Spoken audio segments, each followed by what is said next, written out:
श्री शिवाय नमस्तु भयम।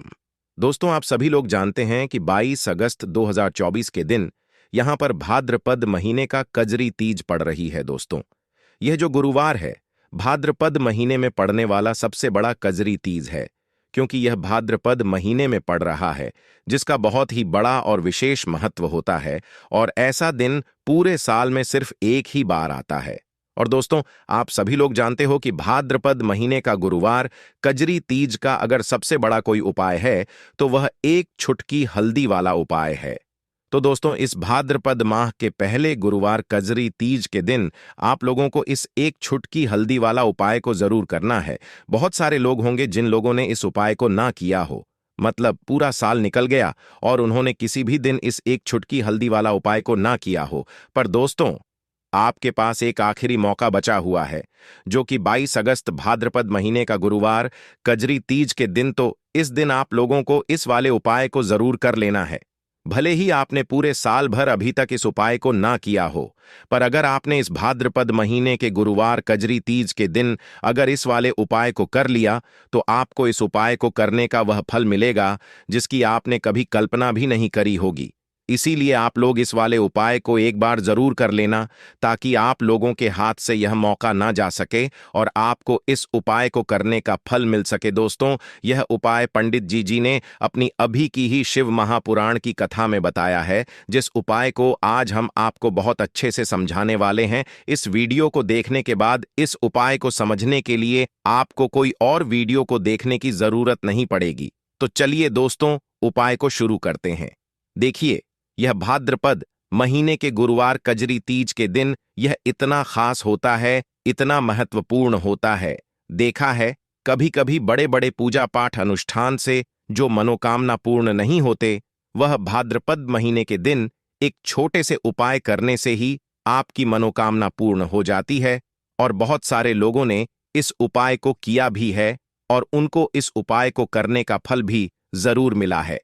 अगर आप लोग भी इस उपाय को करना चाहते हैं, तो आप इस उपाय को पहले अच्छे से समझ लेना, सुन लेना, उसके बाद करना। आपको इस उपाय का फल जरूर मिलेगा। और इस उपाय को कर लेने से आपके घर में चाहे किसी भी प्रकार की दुख और समस्या क्यों ना चल रही हो, आपको उसका कारण भी नहीं पता है कि भाई यह समस्या किस कारण से चल रही है। उसका कुछ भी कारण हो सकता है, जैसे प दोष हो सकता है या किसी भी तरह का मंगल दोष भी हो सकता है। तो इस दिन आप लोगों को एक छुटकी हल्दी वाला उपाय कर लेना है। ये एक ऐसा उपाय है जिस उपाय को अगर किसी विशेष दिन पर किया जाए तो भाई उस विशेष दिन का जो है वह तो हमें मिलता ही मिलता है, पर हमने उस दिन पर इस उपाय को किया है तो हमें उससे भी बड़ा फल मिलता है। और फल बहुत जल्दी मिलता है, क्योंकि आप इस उपाय को बहुत ही बड़े और विशेष दिन पर कर रहे हो। तो चलिए अब उपाय के बारे में बात करते हैं। लेकिन उससे पहले आप लोगों को यह जानना आवश्यक है कि आखिर यह उपाय किस समय करना है, किसको करना है और कैसे करना है। तो चलिए हम आगे आपको वीडियो में एक एक करके बता देते हैं। लेकिन उससे पहले अगर आप लोग हमारे चैनल पर नए हैं तो हमारे चैनल को सब्सक्राइब कर लेना और इस वीडियो को लाइक करके कमेंट बॉक्स में श्री शिवाय नमस्तुभ्यम ओम नमः शिवाय जरूर टाइप कर देना।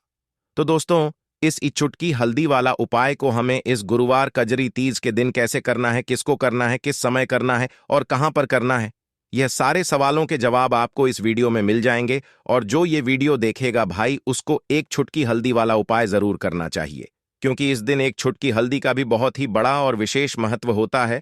और जब बात आ जाए एक छुटकी हल्दी की, तो यह सोने पर सुहागा वाली बात हो जाती है और यह एक बहुत ही बड़ा उपाय हो जाता है इस भाद्रपद गुरुवार कजरी तीज का। तो अब दोस्तों, इस एक छुटकी हल्दी वाला उपाय को आखिर करना किसको है, सबसे पहले हम लोग वह बात जान लेते हैं। तो देखो, घर की जो बड़ी माताएं बहनें होती हैं, उन माताओं बहनों में से कोई भी एक बड़ी माता बहन इस वाले उपाय को कर सकती है। और दोस्तों, अगर आप चाहें तो अपने घर में से सभी सदस्यों को भी इस उपाय को करवा सकते हैं। अगर किसी व्यक्ति की खुद की कोई मनोकामना है, खुद की कोई दुख और परेशानी है जो कि वह अपने लिए ही करना चाहता है, इस वाले उपाय को तो वह खुद अपने लिए भी कर सकता है। बाकी अगर कोई घर में से ऐसा है जो कि अपने पूरे घर परिवार की सुख और शांति के लिए यह वाला उपाय करना चाहता है, तो भाई वह भी कर सकता है। उसमें भी कोई दिक्कत वाली बात नहीं है। कहने का मतलब ये है कि इस उपाय को हर एक सदस्य भी कर सकता है और पूरे घर परिवार के सदस्य के लिए घर की बड़ी माताओं बहनों में से कोई एक माता बहन भी कर सकती है। माताएं बहनें अगर घर में उपस्थित ना हो या वह यह वाला उपाय ना कर पा रही हो तो फिर घर का कोई बड़ा सदस्य भी इस एक छुटकी हल्दी वाला उपाय को कर सकता है, चाहे फिर वह पुरुष ही क्यों ना हो। उसमें कोई भी दिक्कत वाली बात नहीं है। एक छुटकी हल्दी वाला उपाय को, आखिर इस उपाय को हमें किस समय करना है? सुबह के समय करना है कि शाम के समय करना है? तो देखो, इस वाले उपाय को आप लोग सुबह के समय भी कर सकते हो और शाम के समय प्रदोष काल में भी कर सकते हो। अब अगर आप पूछो कि भाई सबसे उत्तम समय कौन सा रहेगा इस एक छुटकी हल्दी वाला उपाय को करने का, तो हम आपसे बस यही कहेंगे कि इस उपाय को आप सुबह के समय करेंगे तो ज्यादा बेहतर होगा। बाकी अगर प्रदोष काल शाम के समय भी करेंगे तो भी अच्छा होगा, उसमें कोई भी दिक्कत वाली बात नहीं है। तो अब दोस्तों, जो अगली सबसे बड़ी और महत्वपूर्ण बात आती है वह यह आती है कि सुबह अगर हम उपाय को करेंगे तो हमें कितने बजे से लेकर कितने बजे तक के बीच में करना है, और शाम के समय प्रदोष काल में करेंगे तो हमें कितने बजे से लेकर कितने बजे के बीच में करना है। तो देखो, सुबह जितनी जल्दी हो सके आप उपाय को करने की कोशिश करना। बाकी अगर किसी कारणवश लेट भी हो जाओ, थोड़ी देर भी हो जाए, तो 10 या 12 बजे तक भी आप उपाय कर लेना, पर 12 बजे से ज्यादा देरी ना हो, ठीक है? इस बात का ध्यान रखना। उसके बाद में दोस्तों, अगर शाम के समय प्रदोष काल की बात करें, प्रदोष काल का जो समय होता है वह शाम के 6 बजे से शुरू हो जाता है। मतलब शाम के 6 बजे से लेकर 7 बजे के बीच का जो समय होता है, यह समय प्रदोष काल का समय होता है। पर अभी जो मौसम चल रहा है, इस मौसम में जो है शाम बहुत देरी से होती है, तो आप इस उपाय को 7 या 8 बजे के बीच में भी कर सकते हो। मतलब शाम के 6 बजे से रात 8 बजे के बीच में आप कभी भी इस वाले उपाय को कर सकते हो, उसमें कोई भी दिक्कत वाली बात नहीं है। तो देखिए, जिस घर में लड़ाई झगड़ा होता है, कोई किसी से आपस में ही घर के सदस्य लड़ते झगड़ते हैं, उनके घर में हमेशा पैसे की कमी होती ही होती है, क्योंकि कभी भी ऐसे घर में पैसा नहीं आता है, क्योंकि ऐसे घर में कभी भी मां लक्ष्मी का वास नहीं होता है। अब जैसे ही घर से आप लड़ाई झगड़े को दूर करते हैं, घर से क्लेश को दूर करते हैं, वैसे ही आपके घर में पैसा आना भी शुरू हो जाता है। तो देखिए, आज की वीडियो में जो एक छुटकी हल्दी वाला उपाय आपको बताएंगे, यह उपाय बिल्कुल नया है और इस उपाय को करने से ऐसा समझ लीजिए कि रातों रात आपके जीवन से धन से जुड़ी समस्याएं भी दूर हो जाएंगी, घर में पैसा भी शुरू हो जाएगा, रुकना भी शुरू हो जाएगा। तो चलिए बात कर लेते हैं कि इस उपाय को आपको किस समय कैसे करना है। तो देखिए, सबसे पहले तो आपको यहां पर लेना है थोड़ा सा आटा, ठीक है ना? जो गेहूं का आटा होता है वह आप ले सकते हैं। अब आपको क्या करना है, आटे को मार लेना है। इसके अंदर आपको पिसी हुई एक छुटकी हल्दी डालनी है। जब आप आटे में हल्दी डाल देते हैं तो आटे का कलर हल्का पीला हो जाता है, तो आपको आटे का दीपक बनाना है जिसके अंदर आपको हल्दी डालनी है। अब यह दीपक आपने तैयार कर लिया। अब इस दीपक का शेप यानी आकार आप कोई भी दे सकते हैं। गोल दीपक बना सकते हैं, चौकोर दीपक बना सकते हैं, कैसा भी दीपक आप बना ले जैसा आपको बनाना आता हो, ठीक है ना? अब आपको इसके अंदर शुद्ध देसी घी भरना है, रुई की बाती लगानी है और फिर इस दीपक के अंदर अलग से एक छुटकी पिसी हुई हल्दी आपको और डालनी है। अब यह दीपक आपको कहाँ लगाना है? अपने घर में आपको यह दीपक लगाना है श्री हरि विष्णु के सामने। देखिए, अगर आपके घर में तुलसी जी का पौधा है तब तो बहुत ही उत्तम है। आप यह दीपक जो है तुलसी जी के पौधे के पास लगाएंगे। अगर आपके घर में तुलसी जी का पौधा नहीं है तब यह दीपक आपको श्री हरि विष्णु के सामने लगाना है अपने घर के मंदिर में, और यहां पर आपको एक मंत्र बोलना है, ओम नमो भगवते वासुदेवाय नमः।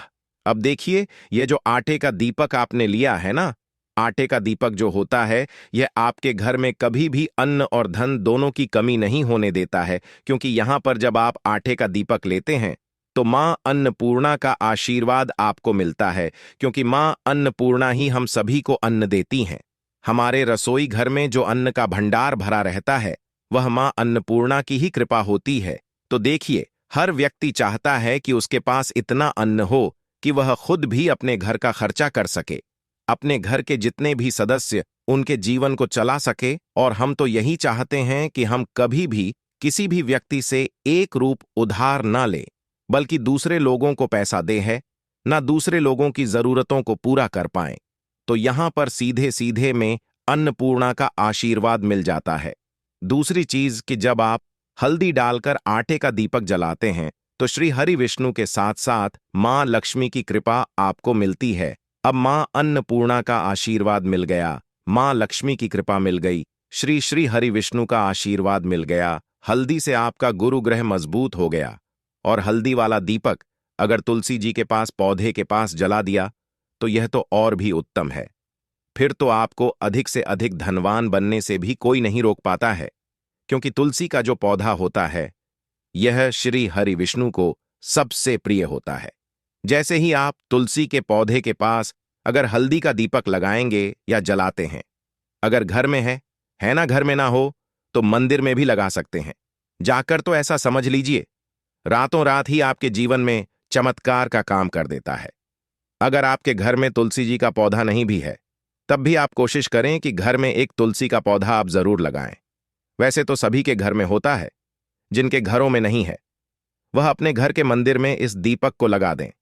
तो देखिए, हल्दी वाला जो दीपक होता है यह आपके घर से सबसे पहले तो गृह क्लेश जो होता है, जो घर में लड़ाइयां हो रही होती हैं आपस में ही, एक एक दूसरे से जब लड़ते हैं ना लोग, तो उस घर में पैसे की कमी होती है। तो यह दीपक आपके घर से क्लेश को दूर करता है। क्लेश दूर, वैसे ही धन की कमी दूर हो जाती है, यानी कि मां लक्ष्मी आपसे प्रसन्न हो जाती हैं, घर में पैसा आना शुरू हो जाता है। हल्दी आपने यहां पर ले ली, जो कि आपके गुरु ग्रह को मजबूत करती है, श्री हरि विष्णु को भी प्रसन्न करती है। तो ऐसा समझ लीजिए कि अधिक से अधिक धन घर में आना शुरू हो जाता है, क्योंकि श्री हरि विष्णु की कृपा मिल जाती है। दूसरी चीज आटे का दीप है, तो मां अन्नपूर्णा भी प्रसन्न हो जाती हैं। तो यह एक दीपक ऐसा समझिए कि हर दिशा से आपको लाभ ही लाभ देता है, सुख समृद्धि आपके घर में बढ़ाता है, गृह क्लेश को दूर करता है। दूसरी चीज, अगर आपके घर में कहीं भी नेगेटिव एनर्जी है, नजर दोष है, कोई भी ऊपरी शक्ति है ना, जो आपको परेशान कर रही है, आपके घर में पैसा नहीं आने दे रही, आपके घर में लड़ाई झगड़ा जिस वजह से हो रहा है वह भी आपके घर से दूर हो जाता है। क्योंकि हल्दी के पास जहां भी हल्दी होती है, थोड़ी सी भी हल्दी अगर आपके घर में कहीं रखी है, वहां पर कभी भी कोई बुरी शक्ति नेगेटिव एनर्जी प्रभाव नहीं डाल पाती है। अपना हमेशा ऐसी चीजें हल्दी के पास से दूर रहती हैं। इसीलिए जब हम कोई शुभ काम करते हैं उसमें हल्दी सबसे पहले लेते हैं। तो यह महत्व होता है हल्दी वाले एक दीपक का। अच्छा, अगर आप हल्दी का दीपक अपने घर के मुख्य दरवाजे पर भी लगा देते हैं तो यह भी बहुत उत्तम होता है। आटे का दीपक बनाएं और घर के मुख्य द्वार पर भी लगाएं। अगर मुख्य द्वार पर लगाते हैं तो इससे क्या होता है कि आपके घर में निरंतर पैसा आता है, प्रतिदिन आता है, हर महीने आता है, हर साल आता है, बढ़ता चला जाता है। कभी भी आपके धन में, आपके पैसे में कमी नहीं होती है, क्योंकि मुख्य द्वार से ही मां लक्ष्मी आपके घर में प्रवेश करती हैं।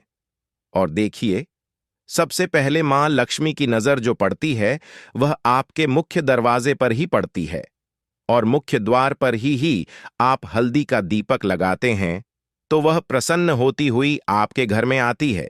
क्योंकि हल्दी जो है यह श्री हरि विष्णु से जुड़ी है, और मां लक्ष्मी स्वयं कहती है कि मैं वहां रहती हूं जहां श्री हरि विष्णु होते हैं। अब यह दीपक ऐसा समझ लीजिए कि जब आप जलाएंगे मुख्य द्वार पे तो स्थिर लक्ष्मी का आपके घर में वास होगा। कभी भी मां लक्ष्मी ऐसे घर को छोड़कर नहीं जाती है। तो दो उपाय हो गए। एक तो आप अपने घर में दीपक जला सकते हैं, दूसरा मुख्य द्वार पर, ठीक है ना। अब बात कर लेते हैं अपने तीसरे उपाय की।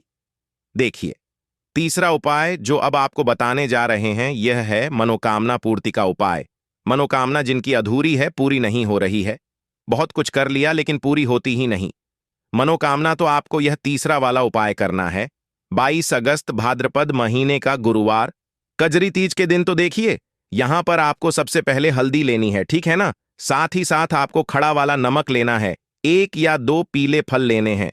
आप यहां पर पीले फल में बहुत सारे फल होते हैं जिनका रंग पीला होता है, कोई भी फल ले सकते हैं। शाम की पूजा का सही समय क्या होता है? एक रखने हैं, शाम को दीपक कब जलाना चाहिए और यह पोटली जलाते समय किसी भी मंदिर में रखकर पालन करना चाहिए। चुपचाप से किसी को बताना नहीं है इसके बारे में और सीधे अपने घर पर आ जाना आवश्यक है। मंदिर में आप कहीं भी रख सकते हैं। इसे तो देखिए, पूजा बिना यह उपाय करने से जो आपकी मनोकामना अभी तक अधूरी और पूरी नहीं हो रही, कितने दीपक बड़ी से बड़ी मनोकामना भी पूरी हो जाती है। कहाँ जब इस उपाय को आप करते हैं, क्योंकि इस उपाय को करने का मंत्र श्री हरि विष्णु घर की मनोकामना दूर करने के लिए करते हैं और किसी विशेष मनोकामना को पूर्ण करने के लिए दीपक किस प्रकार से प्रचलित करना चाहिए।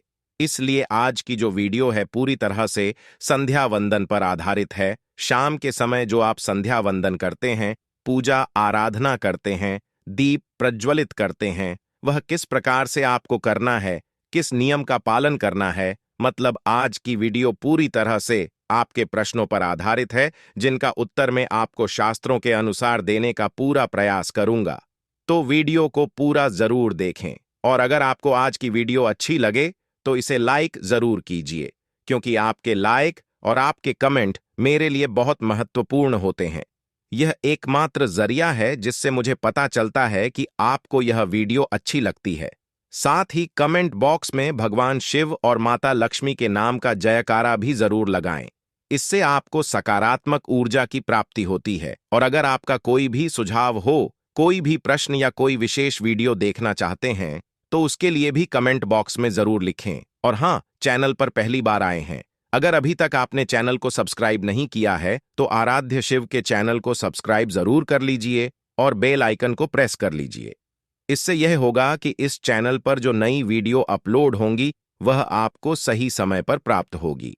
तो सबसे पहले बात करते हैं कि दीपक प्रज्वलित करने से पहले, मतलब शाम को पूजा करने से पहले क्या स्नान करना आवश्यक है। देखिए, शास्त्रों के अनुसार पूजा में शुद्धता आवश्यक होती है। तो जब हम सुबह पूजा करते हैं तब तो स्नान करना अत्यंत आवश्यक होता है। सुबह बिना स्नान के पूजा नहीं करनी चाहिए, लेकिन शाम की पूजा आप हाथ पांव मुंह धोकर भी कर सकते हैं। जरूरी नहीं है आप स्नान करें। अब देखिए, आप चाहे तो वस्त्र भी बदल सकते हैं या फिर आप सिर्फ हाथ मुंह धोकर खुला करके भी पूजा कर सकते हैं। जैसे कि आपको शाम के समय पूजा करनी है तो दिन में भी आप शुद्धता का ध्यान रखें। जैसे कि आप जब भी टॉयलेट जाते हैं, बाथरूम जाते हैं, तब उस समय शुद्धिकरण जरूर कीजिए, खुला जरूर करना चाहिए।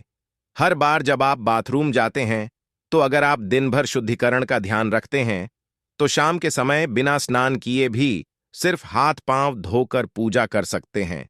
और चाहे तो स्नान भी कर सकते हैं। जैसे कि गर्मियों के दिन है तो शाम के समय भी आप स्नान करके पूजा कर सकते हैं। तो बहुत सारी चीजें आप स्वयं भी अपने विवेक से निर्धारित कर सकते हैं। आपका अगला प्रश्न है कि शाम की पूजा में दीपक किस समय जलाना चाहिए। तो देखिए, शाम को जो पूजा का समय होता है वह प्रदोष काल का समय होता है। मतलब जिस समय सूर्य अस्त हो रहा होता है उस समय हमारे घर में दीपक प्रज्वलित हो जाना चाहिए। अब जैसे कि आप लोगों के प्रश्न आते हैं कि कितने बजे दीपक जलाना चाहिए शाम को, तो देखिए, शाम को सूर्यास्त का समय हर मौसम में अलग अलग होता है। जैसे कि सर्दियां चल रही होती हैं तो 5:30 बजे तक भी सूर्य हो जाता है। जैसे गर्मियों का मौसम है तो 6:30 से लेकर 7:30 बजे तक ऐसे ही सूर्यास्त का समय होता है। कई बार 7:30 का टाइम हो जाता है। गर्मियों में तो प्रत्येक मौसम में सूर्यास्त का समय अलग अलग होता है। इसलिए एक सही समय बताना कि इसी समय आप दीप प्रज्वलित करें तो यह बहुत मुश्किल होगा और यह ठीक भी नहीं होगा। एक ही समय पर हर बार हम दीप प्रज्वलित नहीं कर पाएंगे। इसलिए संध्या काल का ध्यान रखिए।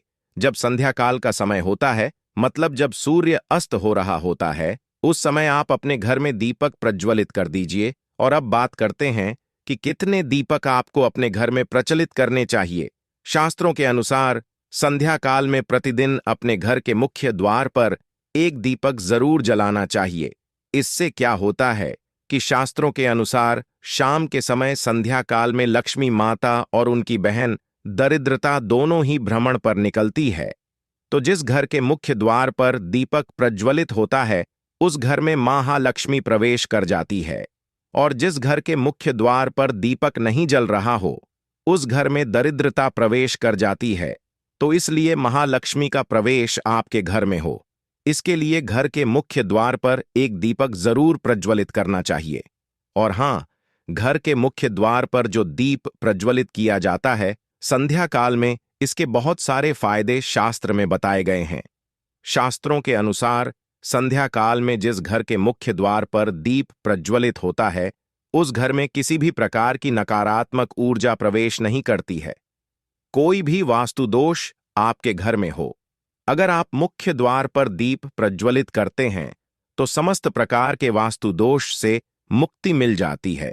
और अगर आपके घर में पितृदोष है जिसकी वजह से परेशानियां आपके घर में बनी हुई हैं, तो घर के मुख्य द्वार पर जो हम दीप प्रज्वलित करते हैं इससे घर का पितृदोष भी समाप्त हो जाता है। और इसके अलावा घर में किसी भी प्रकार की अशांति रहती हो या फिर आपके घर में बीमारियां बहुत रहती हैं, कलह रहता है, आर्थिक तंगी रहती है, तो घर के मुख्य द्वार पर हम दीप प्रज्वलित करते हैं तो समस्त प्रकार की परेशानियों से, दुखों से आपको मुक्ति मिल जाती है। इसलिए घर के मुख्य द्वार पर दीप प्रज्वलित करना अत्यंत आवश्यक होता है। शास्त्रों के अनुसार घर के मुख्य द्वार पर एक दीपक अवश्य ही होना चाहिए। अब बात करें दूसरे दीपक की, तो दूसरा दीपक आपको अपने घर की तुलसी के पास प्रज्वलित करना चाहिए। शास्त्रों के अनुसार अगर शाम के समय संध्या काल में तुलसी की जड़ के पास अंधेरा रहता है, ऐसे घर में दरिद्रता का स्थायी वास बन जाता है। और जिन घरों में शाम के समय तुलसी के पास दीप प्रज्वलित किया जाता है ऐसे घर में लक्ष्मी का वास होता है। श्री हरि विष्णु सहित महालक्ष्मी ऐसे घरों में वास करती है, तो आपको प्रयास करना चाहिए कि शाम के समय तुलसी के पास एक दीपक अवश्य प्रज्वलित करें। अब बात करें अगले दीपक की, तो शाम के समय अपने घर के ईशान कोण में, मतलब जहां पर भी आपने अपने घर का मंदिर बनाया हुआ है उसी स्थान पर घर के मंदिर में एक दीपक अवश्य प्रज्वलित कीजिए। 2-3 दीपक आपको प्रतिदिन जरूर प्रज्वलित करने चाहिए।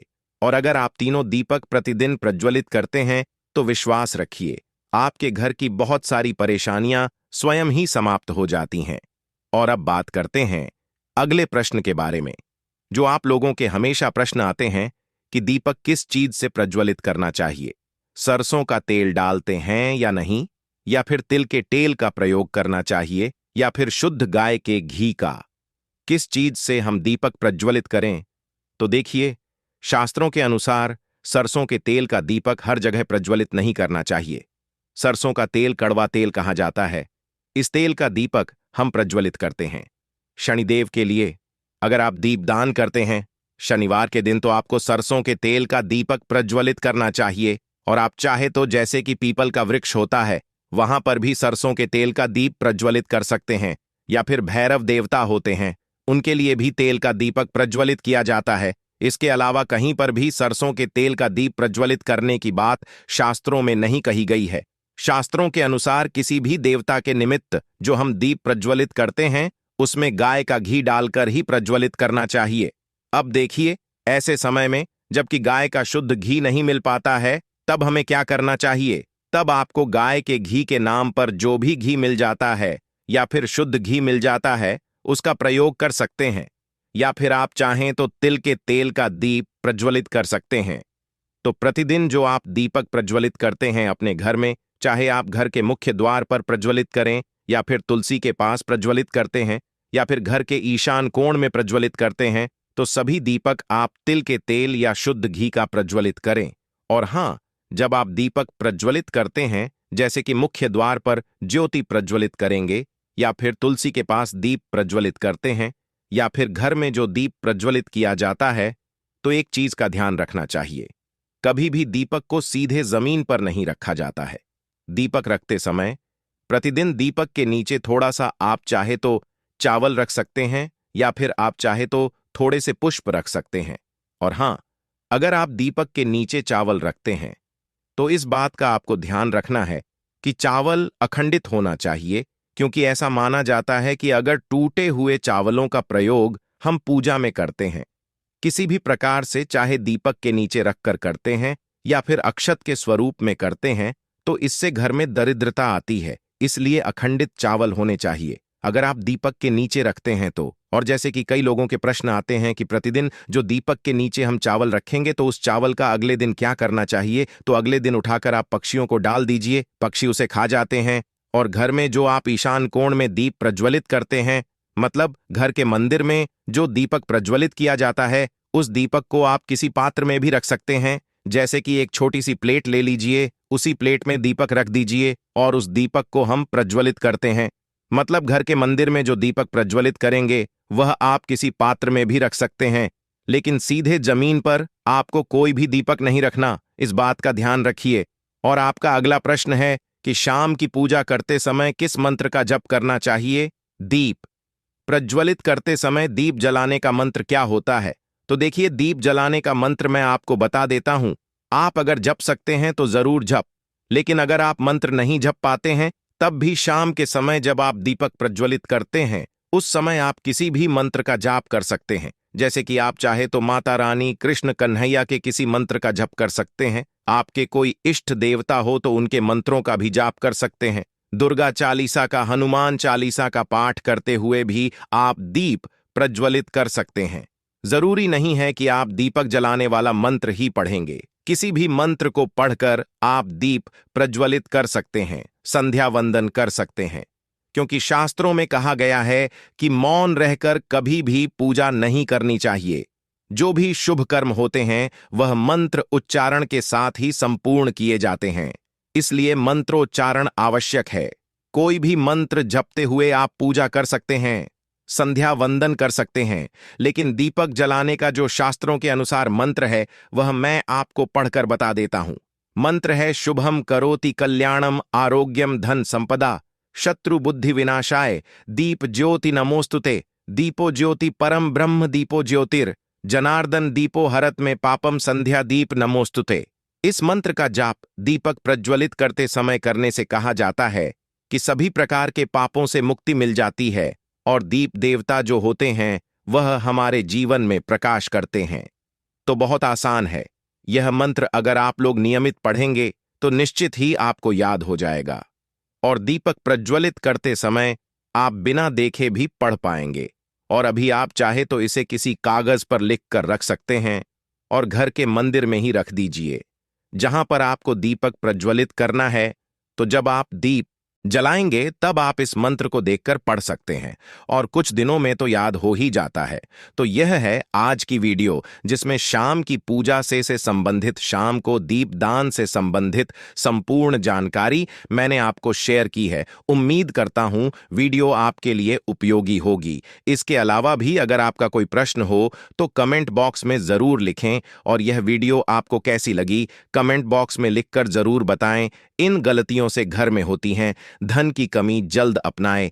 यह वास्तु टिप्स नंबर 1, घर में तुलसी का पौधा और दाढ़िम का पेड़ होना ही चाहिए।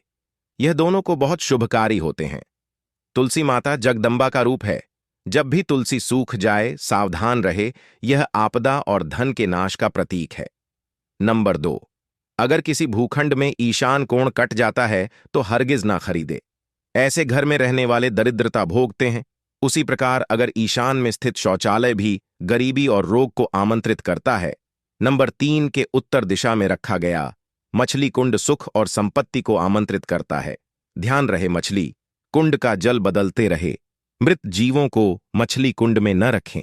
नंबर 4, घर की मालकिन सुबह स्नान करके मुख्य द्वार की देहरी पर एक लोटा जल नित्य डाले तो मां लक्ष्मी का आगमन होता है। अपनी माता या पत्नी से वाद विवाद या झगड़ा करने से विशेषकर शुक्रवार को या सोमवार को धन संबंधी रुकावटें आती हैं।